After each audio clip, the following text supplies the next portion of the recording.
Hello everyone, welcome back to my channel. My name is Katie. I am the Introverted Reader, and today's video is gonna be us wrapping up the month of June. Like, how is June over already? It doesn't make any sense, but you know the drill. Hydrate. If you have yet to hydrate, please do so. But anyway, so I managed to read 6 books in the month of June, which is really good, really good, because that tends to be the norm for me, if I'm being honest. Month of June started off a bit slow. I was feeling a bit slumpish at the beginning of the month, but we managed to push through as we always do. So, although I'll admit, lads, didn't start off great because I ended up DNFing a book, which is, don't at me, okay? Let me explain. I was reading this for my book club, Introverted Reader Book Club, and if you remember, I made a video where I talked about this book and how I was predicting that I was going to be giving it 5 stars. Did that happen? No. I ended up DNFing it and giving it a 2. Okay, so this book is about these 4 girlies, right? And basically they con their way onto the Titanic in order to steal a very rare poetry book, which, by the by, was actually on the said poetry book was actually on the Titanic, and sadly it, along with a lot of other priceless artifacts, were lost. That's just a wee random factoid there. But yeah, this is one of those situations where you had a great concept, but the execution was not good.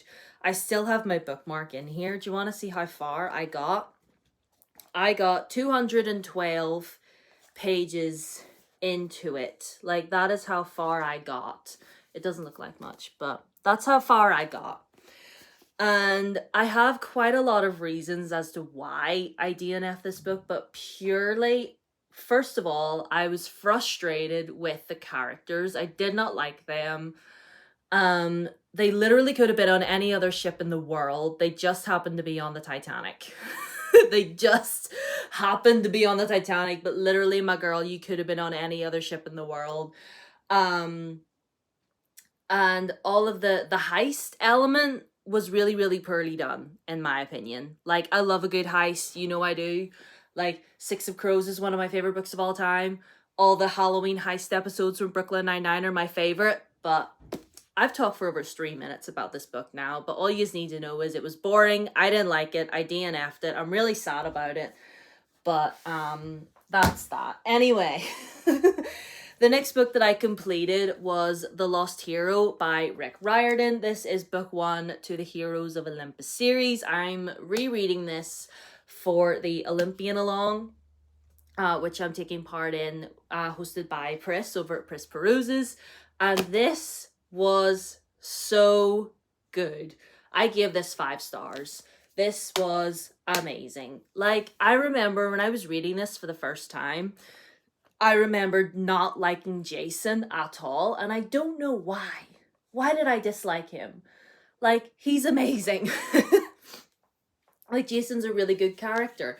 But anyway, I don't really feel like I can give a synopsis of this without giving it away, but basically it's the sequel series to Percy Jackson and the Olympians, and we're following some new characters. We've got a whole new prophecy, we've got a whole new quest, whole new stakes, and yeah, this was what I needed. This is what I needed. So 5 stars to The Lost Hero. And then I read In the Lives of Puppets by TJ Klune. I switched this out for the book club pick, so I have a full review on it. If you want to go and watch that, I will leave it linked down in the description box. I was actually buddy reading this with Amy from Book 2 with Amy. I'll leave her down below as well. But yeah, we were buddy reading this. This is the Waterstones edition with the sprayed edge. It's like light green at the bottom and then dark green at the top. Amazing. Anyway, So yeah, I have a full review on it on my channel. If you want to go and watch that, well, I'll go a little bit more in depth in that video. But for now, I will just say I did not like this as much as I had wanted to. There are aspects of it that I do really love, but in the end, both myself and Amy weren't blown away by this. So in the end, it's a 3-star from me, but I still think it's a really beautiful story. I just feel like it could have been a bit shorter. I mean, it's not even that long of a book, but there was still a lot of stuff in there where I kind of felt like we could have done without that. We could have trimmed that down a little bit. Anyway, go watch my video on it. Go watch my review, and I go more in depth. But it's a 3-star for me. But like, I still love TJ Klune, and anything else that he comes out with, I'm gonna read. So, so we had that, and then I did a reread of The Silvered Serpents by Roshani Chokshi. As you guys know, I reread The Gilded Wolves, and then I was rereading this in preparation for reading the 3rd book because I hadn't read it yet, but I had to reread the first 2. I did that with Kingdom of the Wicked, if you remember. Kingdom of the Wicked, back there. Anyway, so the first time I read this, I had the audiobook, and I don't think I really liked the audiobook, which was weird. I don't know what it was about it that I didn't like, but anyway, I reread it, and I tabbed it and annotated it. It was a great time. It was a lot darker than what I remember. Like, this one was really dark, this one was really dramatic, and this one was really, really angsty. Like, the drama, the angst, and like, Severin and Layla are... ugh, the two of them. Anyway, yes, I love this. It's like a treasure hunt, heist, historical fiction, fantasy type extravaganza, and if you haven't read this trilogy yet, I highly recommend it. But yes, I read this and I gave it 4.5 stars, and I'm so excited to read book 3 for the first time. So oh yeah, and then I read a book on my Kindle. I read Cursed Crowns by Catherine Doyle and Catherine Weber. It's the sequel to Twin Crowns, which is a young adult fantasy book about these 2 twin sisters who, whenever they were babies, were separated because both their parents were murdered and they were separated. One was raised as a princess and the other one was raised as a witch. And the one that was raised as a witch knows about her sister, but I don't think the princess knows about her. I can't remember. I don't think she does. But the one that was raised as a witch is basically she sneaks into she comes over to the kingdom from the island where she lives to basically get the kingdom back for the witches, because once upon a time the witches ruled over everything and they were basically massacred by this person and his army, and then this person that took over the kingdom from them told all these lies about them and all this. And it's such a fun and entertaining story, and this sequel was so good. Like, yes, it was a little bit cliche. Were there a couple of tropes in there where I was like, oh really? But like, I didn't even care because I was having so much fun.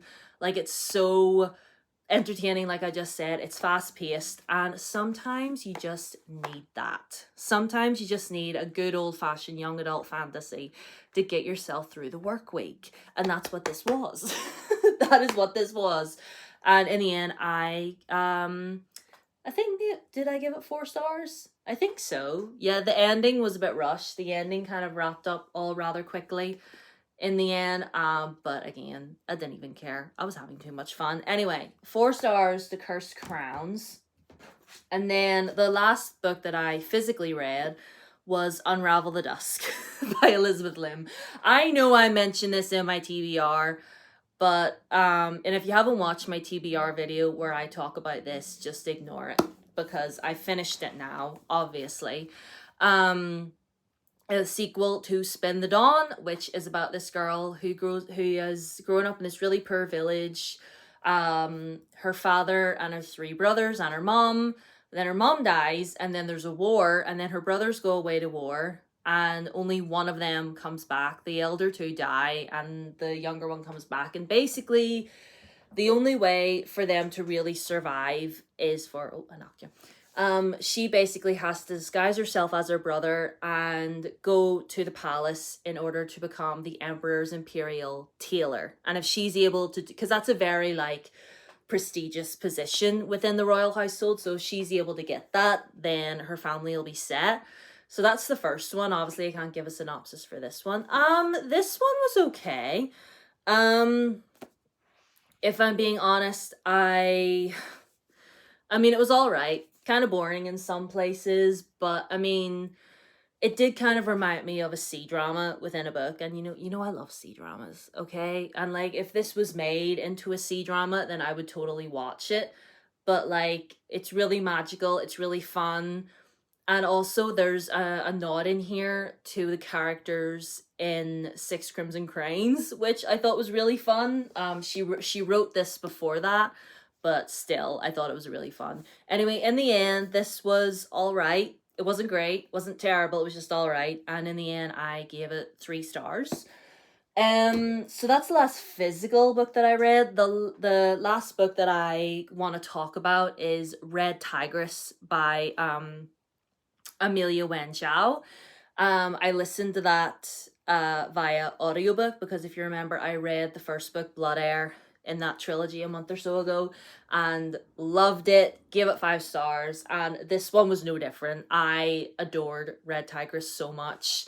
Like, again, such a wild and dramatic and plot twisty, just endless turn of just like, where is this going? And just, if you haven't picked up Blood Air yet, I highly recommend it. I am 100,000% going to be reading the 3rd book because the cliffhanger at the end of Red Tigress had me by the neck. So I'll be finishing off that trilogy for sure. But anyway, those are all the books that we completed in the month of June. I hope you had a good reading month. I hope you had a good Pride month. If you attended a Pride event this month, let me know, how did it go? Like, Pride in Belfast is happening in a few weeks at the end of July, and I'm gonna be going. It's gonna be my first Pride event. I'm so excited. Anyway, but yeah, that is it for this video. I hope you're all doing well. I hope you are all staying hydrated. Cheers your health.